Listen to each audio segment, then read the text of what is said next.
1 Samuel, chapitre 12.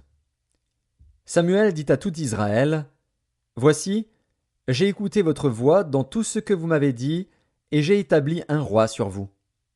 Et maintenant, voici le roi qui marchera devant vous. Pour moi, je suis vieux, j'ai blanchi, et mes fils sont avec vous. J'ai marché à votre tête, depuis ma jeunesse jusqu'à ce jour. Me voici. Rendez témoignage contre moi en présence de l'Éternel et en présence de son oint.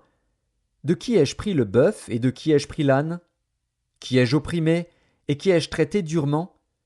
De qui ai-je reçu un présent pour fermer les yeux sur lui? Je vous le rendrai.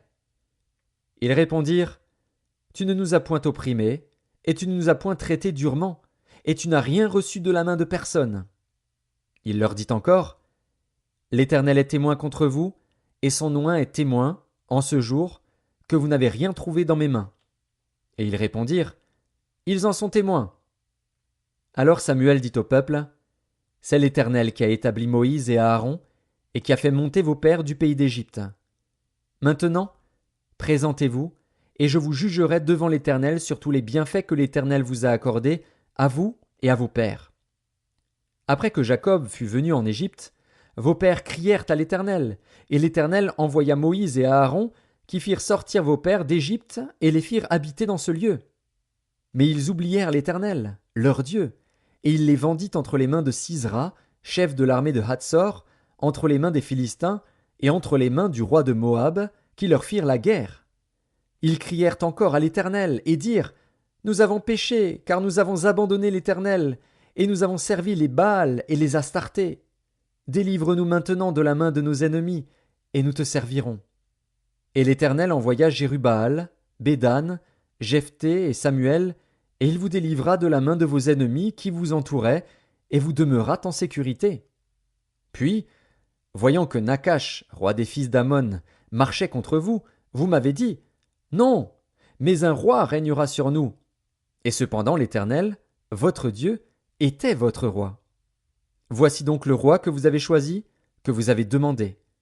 Voici, l'Éternel a mis sur vous un roi. Si vous craignez l'Éternel, si vous le servez, si vous obéissez à sa voix, et si vous n'êtes point rebelles à la parole de l'Éternel, vous vous attacherez à l'Éternel, votre Dieu, vous et le roi qui règne sur vous. Mais si vous n'obéissez pas à la voix de l'Éternel, et si vous êtes rebelles à la parole de l'Éternel, la main de l'Éternel sera contre vous, comme elle a été contre vos pères. Attendez encore ici, et voyez le prodige que l'Éternel va opérer sous vos yeux. Ne sommes-nous pas à la moisson des blés? J'invoquerai l'Éternel, et il enverra du tonnerre et de la pluie. Sachez alors et voyez combien vous avez eu tort aux yeux de l'Éternel de demander pour vous un roi. Samuel invoqua l'Éternel, et l'Éternel envoya ce même jour du tonnerre et de la pluie. Tout le peuple eut une grande crainte de l'Éternel et de Samuel. Et tout le peuple dit à Samuel: Prie l'Éternel, ton Dieu, pour tes serviteurs, afin que nous ne mourions pas. Car nous avons ajouté à tous nos péchés le tort de demander pour nous un roi. Samuel dit au peuple: N'ayez point de crainte. Vous avez fait tout ce mal, mais ne vous détournez pas de l'Éternel, et servez l'Éternel de tout votre cœur. Ne vous en détournez pas, sinon vous iriez après des choses de néant, qui n'apportent ni profit ni délivrance, parce que ce sont des choses de néant. L'Éternel n'abandonnera point son peuple, à cause de son grand nom, car l'Éternel a résolu de faire de vous son peuple. Loin de moi aussi de pécher contre l'Éternel, de cesser de prier pour vous. Je vous enseignerai le bon et le droit chemin. Craignez seulement l'Éternel, et servez-le fidèlement de tout votre cœur, car voyez quelle puissance il déploie parmi vous. Mais si vous faites le mal, vous périrez, vous et votre roi.